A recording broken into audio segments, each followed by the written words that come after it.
Hello friends, welcome to Gyankunj. मैं जयप्रकाश तिवारी आप सभी का इस वीडियो में स्वागत करता हूं। आज के वीडियो में हम देखेंगे भक्ति आंदोलन। भक्ति आंदोलन का यह दूसरा वीडियो है। उम्मीद करता हूं कि आपने पिछला वीडियो देख लिया है। अगर आपने वह वीडियो नहीं देखा है तो ये वीडियो जरूर देख लें। पिछले वीडियो में हमने भक्ति आंदोलन से संबंधित कुछ संतों के विषय में अध्ययन किया था। आज के वीडियो में भी हम कुछ प्रमुख संतों को पढ़ेंगे जो कि एग्जाम की दृष्टि से बहुत ही ज्यादा महत्वपूर्ण है और इनसे संबंधित प्रश्न हमेशा पूछे जाते हैं। तो आइए देखते हैं। सबसे पहले है मीराबाई। मीराबाई जी का जन्म जो हुआ था 1498 में हुआ था और इनकी जो मृत्यु मानी जाती है 1546 में मानी जाती है। इनका जन्म हुआ था मेड़ता के कुदकी में। मेड़ता का एक कुदकी जगह है, वहां पर हुआ था। ये राजघराने से संबंधित थी। इनका जन्म एक राजघराने में हुआ था। उसके बावजूद भी ये भक्ति आंदोलन से जुड़ गई, जिसके कारण ये बहुत ही फेमस हुई, प्रसिद्ध हुई। मेड़ता के राजा थे राणा रतन सिंह राठौर, उनकी पुत्री थी यह। इनकी मृत्यु हुई थी द्वारिका में, जो कि गुजरात में है। इनके जो गुरु थे रैदास थे। इनके गुरु थे रैदास, जिन्होंने रायदासी संप्रदाय दिया। रैदास को ही रामदास भी कहा जाता है। इन्होंने रायदासी संप्रदाय दिया था। बात करें इनके विवाह की, तो इनका विवाह जो हुआ था उदयपुर के राजा जो थे राणा सांगा। राणा सांगा के पुत्र थे भोजराज। राणा सांगा के पुत्र थे भोजराज। कहा जाता है कि जब बाबर के साथ इनका युद्ध हुआ था राणा सांगा का, तो उसी युद्ध में भोजराज की मृत्यु हो गई थी। उसके कुछ समय पश्चात जो राणा सांगा थे उनकी भी मृत्यु हो गई थी। उनकी मृत्यु के बाद जो है मीराबाई जो है चली गई गुजरात, द्वारिका में। वहीं इन्होंने अपनी कृष्ण भक्ति का प्रचार प्रसार किया, लोगों को साथ भजन कीर्तन किया और अपना जीवन यापन किया।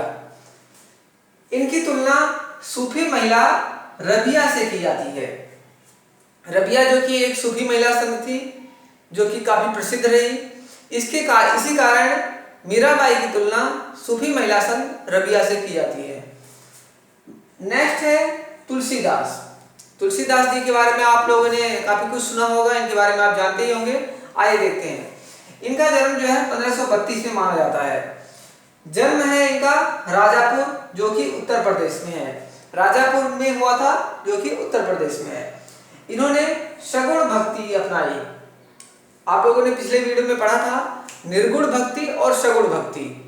जो किसी रूप की पूजा नहीं करते हैं उनको हम कहते हैं निर्गुण भक्ति, और जो एक किसी सगुण भक्ति, किसी मूर्ति की पूजा करते हैं, किसी एक देवता की पूजा करते हैं, उसको हम कहते हैं सगुण भक्ति। सगुण भक्ति भी मुख्यतः हमने दो तरीके से पढ़ी थी। एक थी राम भक्ति, एक थी कृष्ण भक्ति, जो कि ज्यादा प्रचलित रही भक्ति आंदोलन के समय में।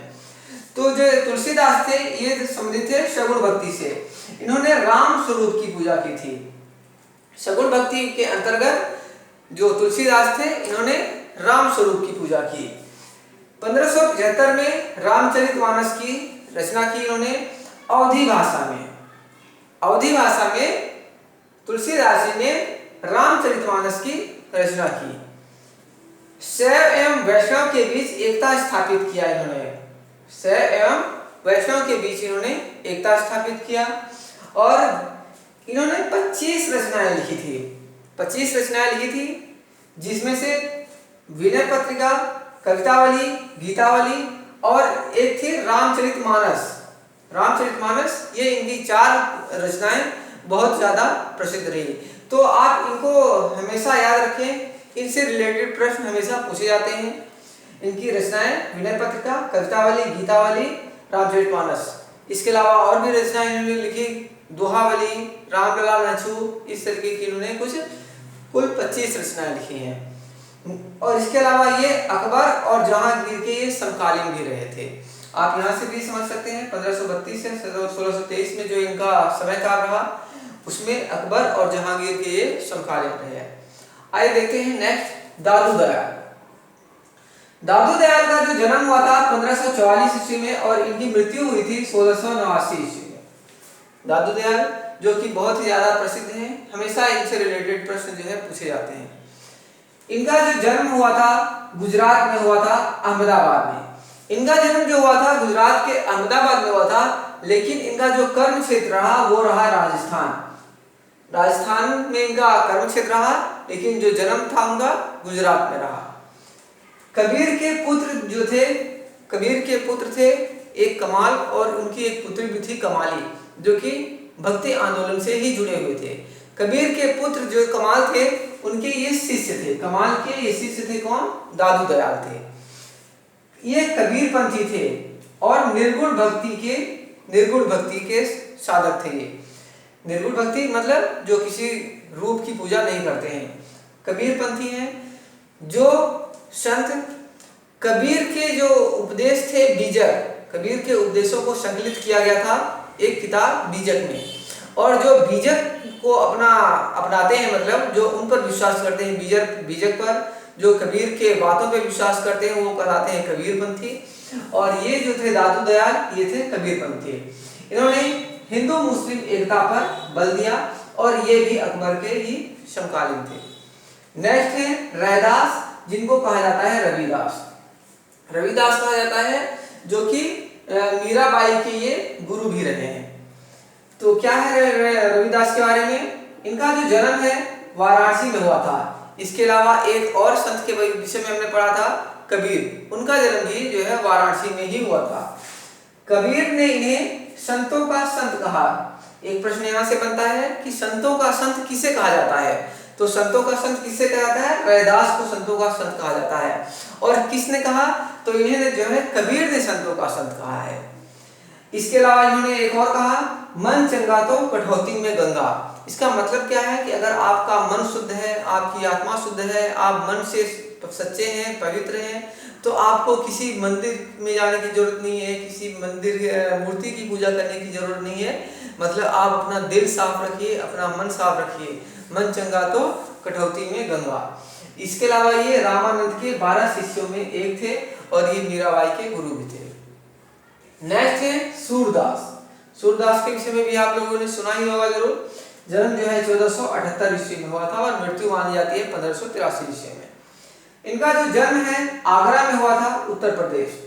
सूरदास जी का जन्म कहाँ हुआ था? आगरा, उत्तर प्रदेश। इनके जो गुरु थे वल्लभाचार्य, जिन्होंने शुद्धा द्वैतवाद का सिद्धांत दिया था। तो सूरदास के गुरु कौन थे? वल्लभाचार्य, जिन्होंने शुद्धा द्वैतवाद का सिद्धांत दिया। ये कृष्ण भक्ति से संबंधित थे। जो सूरदास जी थे वो कृष्ण भक्ति किया करते थे। उन्होंने कृष्ण से संबंधित उपदेश दिए, कृष्ण से संबंधित कई सारी रचनाएं लिखी हैं इन्होंने। तो कृष्ण भक्ति से संबंधित थे और सगुण भक्ति से संबंधित थे। यहाँ पर सगुण भक्ति और निर्गुण भक्ति आप समझ ही गए होंगे। सगुण भक्ति हम बोलते हैं जो किसी एक देवता की पूजा करते हैं, एक मूर्ति की पूजा करते हैं, उसको हम बोलते हैं सगुण भक्ति के उपासक। और इसके अलावा इन्होंने रचनाएं कौन सी लिखी? सूर सागर, सूर सारावली और साहित्य लहरी जो है इनकी प्रमुख रचनाएं हैं। आप इसको याद कर लें, इनके नाम से मिलते जुलते हैं, सूर सागर, सूर सारावली, साहित्य लहरी। भक्ति आंदोलन से अगले जुड़े हुए संत हैं शंकरदेव। शंकरदेव का जन्म 1449 में माना जाता है और मृत्यु जो है 1568 में मानी जाती है। इनका जो असम के चैतन्य के रूप में प्रसिद्ध है। इनका जो कार्य क्षेत्र रहा, जो इनका आंदोलन का क्षेत्र रहा, भक्ति से संबंधित क्षेत्र रहा, वो रहा असम। असम के चैतन्य के रूप में प्रसिद्ध हैं। जैसे चैतन्य प्रसिद्ध थे, ऐसे ही शंकरदेव प्रसिद्ध हैं। विष्णु कृष्ण की भक्ति की इन्होंने, विष्णु के जो रूप हैं कृष्ण, इन्होंने उस कृष्ण के रूप की पूजा की। मूर्ति पूजा एवं जातिवाद का इन्होंने विरोध किया। यह बहुत कम देखा जाता है कि कोई सगुण भक्ति का जो संत हो। जो कृष्ण की पूजा किया करते थे, मतलब ये सगुण भक्ति से संबंधित है, मतलब जो किसी रूप की विशेष की पूजा करते हैं उनको हम सगुण संत बोलते हैं, सगुण भक्ति के संत। तो ऐसा बहुत कम देखा जाता है कि कोई संत जो है सगुण भक्ति का हो और मूर्ति पूजा का विरोध करे। तो ये जो शंकरदेव थे, इन्होंने मूर्ति पूजा का भी विरोध किया। इसके अलावा संस्कृत में एक रत्नाकर की रचना की, इन्होंने एक ग्रंथ की रचना की जिसे कहा जाता है रत्नाकर। इनके बाद शिष्य जो थे इनके माधव देव ने असम में कृष्ण भक्ति को बढ़ाया। जो शंकरदेव के बाद इनके जो शिष्य हुए माधव देव, इन्होंने जो है कृष्ण भक्ति को बढ़ाया। असम को जो है कामरूप क्षेत्र भी कहा जाता है। तो शंकरदेव जो प्रसिद्ध थे वो असम से प्रसिद्ध थे, असम में प्रसिद्ध हैं। इनकी जो तुलना है चैतन्य से की जाती है। तो ये कुछ बिंदु थे इनके विषय में। आइए अब हम भारत के प्रमुख भागों के संतों को देख लेते हैं जो किसी भाग में प्रसिद्ध रहे। उनसे हमेशा प्रश्न पूछे जाते हैं कि कौन से संत किस भाग से हैं, किस भाग में प्रसिद्ध रहे। तो आइए देखते हैं। आप इसे कॉपी में नोट जरूर कर लें क्योंकि हमेशा इससे प्रश्न बनते हैं। तो सबसे पहले देखते हैं केरल में। केरल से ही भक्ति आंदोलन का उदय हुआ था।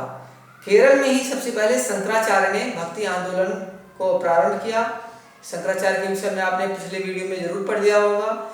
इन्होंने भक्ति आंदोलन को स्टार्ट किया था और जो है जो हिंदू धर्म में बुराइयां आ गई थी, जो आडंबर आ गए थे, उनको जो है इन्होंने दूर करने का प्रयास किया।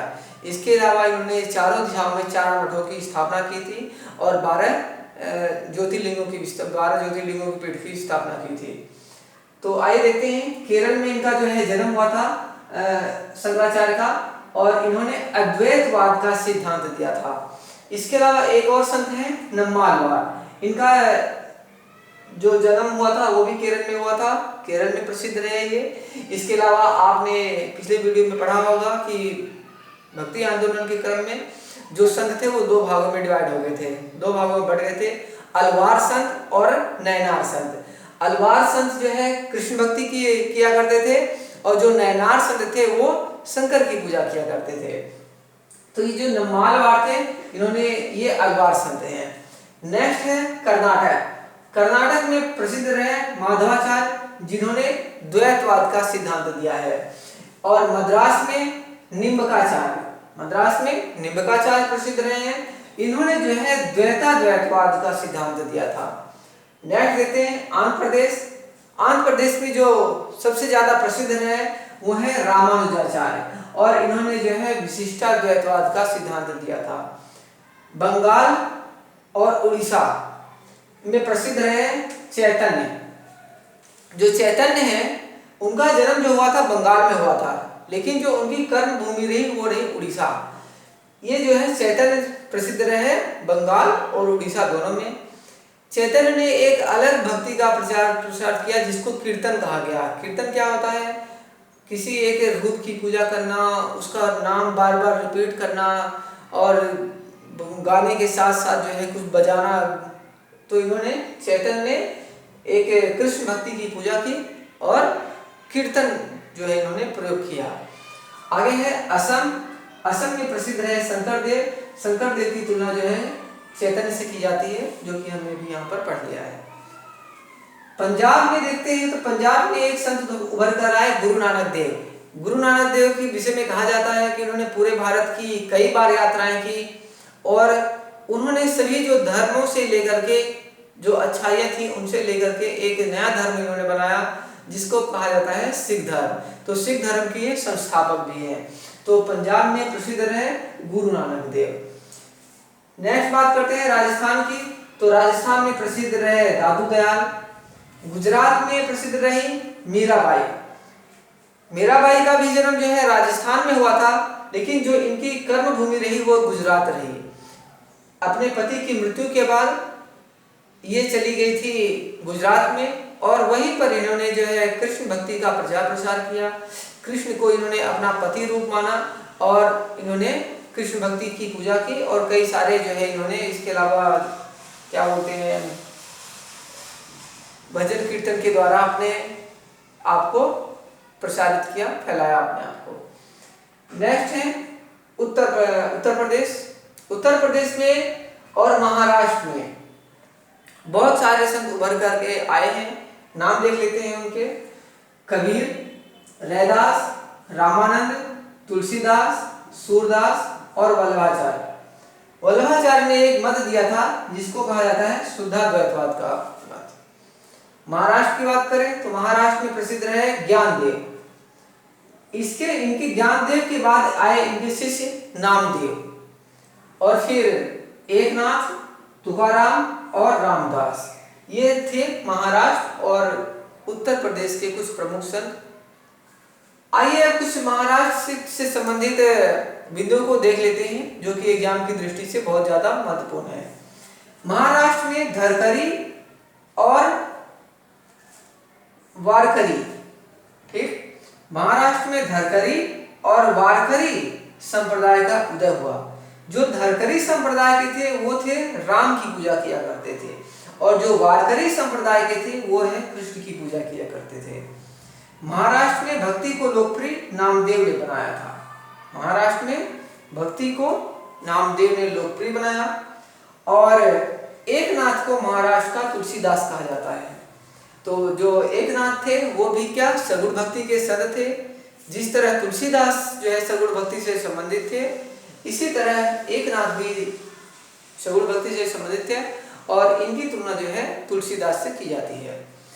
तुकाराम एवं रामदास शिवाजी के समकालीन थे।